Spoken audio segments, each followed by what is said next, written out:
Joy Reid. It's a TikTok situation until her ass is fired. It's just, there's no way MSNBC, which is in a full meltdown now about how bad their losses were, there's no way they can keep this woman. I realize they're in the same problem that the Democrat Party is. Like, they have a base that they need to keep. But she and her little friend, Ellie Mistal, are truly the most racist people on television. Hey, I just want to give some free advice to the white progressives, particularly white progressive women who may be thinking about marching against the Trump victory, maybe putting back on the P-word hats and doing that thing. I would just say probably don't send any of those invites to any black women you know. I'm just going to tell you right now, they're not coming. What's up, guys? Welcome back to the channel. Welcome to another video. Let's get right into this clip here. So as you can see right here on the top right of the screen, mainstream media is getting destroyed. So the ratings go as Joy Reid down 54.6%, Ari Melber down 49%, Chris Hayes down 47%, Alex down 53%, Morning Joe down 39%, Stephanie Rule down 67%, Andrea Mitchell down 39%. Now, the funny part about these people is that they don't understand why the Democrats lost, and they don't understand why they're losing viewers, because you have Joy Reid going on her show and once again blaming Donald Trump for actually using identity politics in this election and basically deflecting from the fact that that was the actual reason that the Democrats lost was because of identity politics and DEI. But in her show right here, she goes on this delusional rant and trying to deflect and actually say that it was Trump and the Republicans that were using identity politics. And the way that the clips that she uses, for example, is ridiculous. Check this out. As we try to unpack exactly what happened in last week's election and how Donald Trump won, there's one particularly disingenuous argument that has emerged. I think one of the losers here is condescending identity politics. We constantly try to parse out different ways of speaking to different cohorts because our focus groups or our polling shows that so-and-so appeals to such and such. That's not how normal people think. The dominance of identity politics on the left, which made it push for all kinds of DEI policies that largely came out of the urban academic bubble, but alienated many mainstream voters. The idea that identity politics was the problem for Democrats is laughable, considering it wasn't Vice President Kamala Harris who relentlessly focused on race or gender, either her own or anyone else's. That would be Donald Trump. In fact, it was Trump and his running mate, J.D. Vance, who ran an identity politics entire campaign focused on men. They have an identity too, you know. I mean, Trump did walk out to the song, "It's a Man's World" at the Republican convention. And again, all the focus on identity politics came from Trump and Vance, not Democrats. Wow. I didn't know she was black until a number of years ago when she happened to turn black. We're effectively run in this country. You see the clip that she just used of Donald Trump saying that he didn't know she was black, as if he was the one that brought it up? She left out the beginning part of that clip where it was the journalist, an ABC journalist at that, a black NBC journalist at that, that asked him, hey, do you think, the question was, do you think that Kamala Harris was a DEI president or a DEI pick or something like that? They brought this question up, but she clipped it to make it seem like Donald Trump was talking about identity.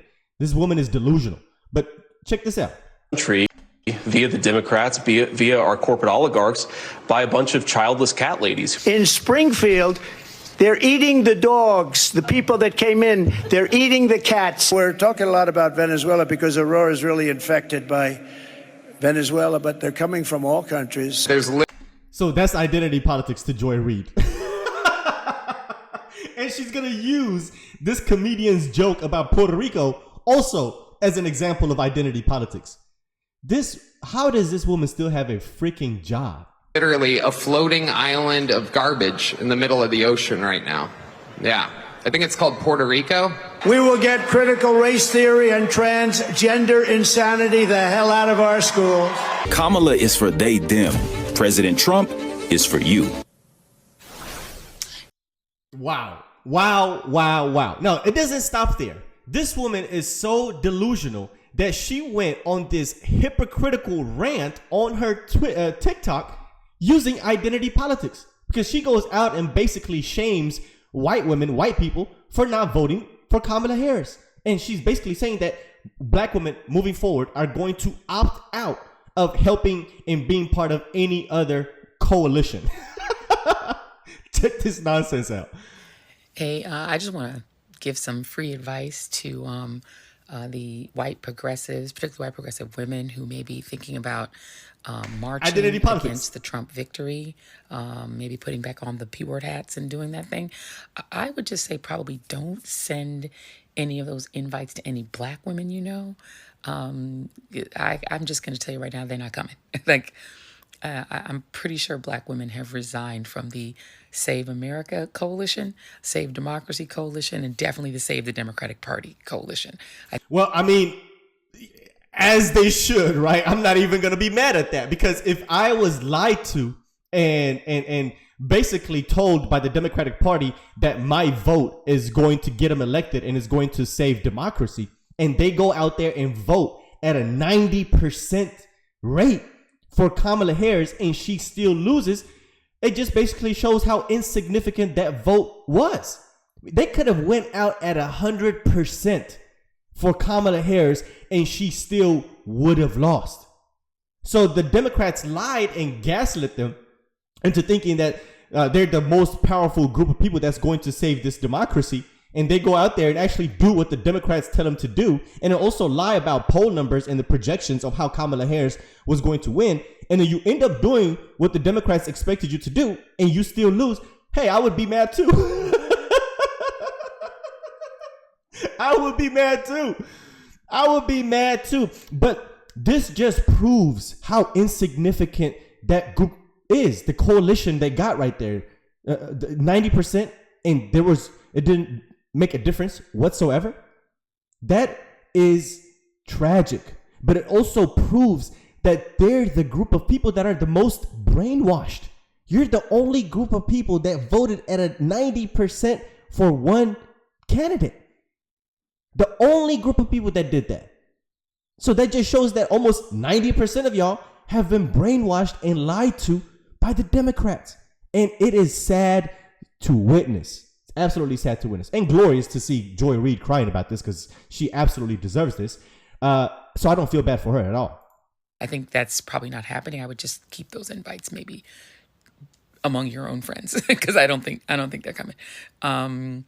But yeah, I think black women are now on the Save Black Women, Prioritize Black Men, and Prioritize Black Communities, Black Businesses, and that, and, you know, the black spaces. But Save America, Save the Democratic Party, yeah, I don't think that's happening. Well, I mean, it's not happening because you can't. Because you can't. That's why it's not going to happen. This just proved that you cannot save the Democrats. The black women are not going to save the Democrats. Matter of fact, people like you, Joy Reid, are going to be destructive for the Democrats, because you don't know how to look back and reflect. You're actually pushing accountability away from the Democrats. They're the reason that they lost, and you still don't understand what that reasoning is, and you're still going out there and playing these identity politics, and that is why your ratings are abysmal. You lost more than half of your viewers. Wow. So let me know what you guys think. Let's talk about this video in the comment section. Hope you enjoyed the content. Hit the like button down below, guys. It really helps the channel out. And of course, if you're brand new to the channel, consider hitting the subscribe button. I'll see you guys on the next one. Peace.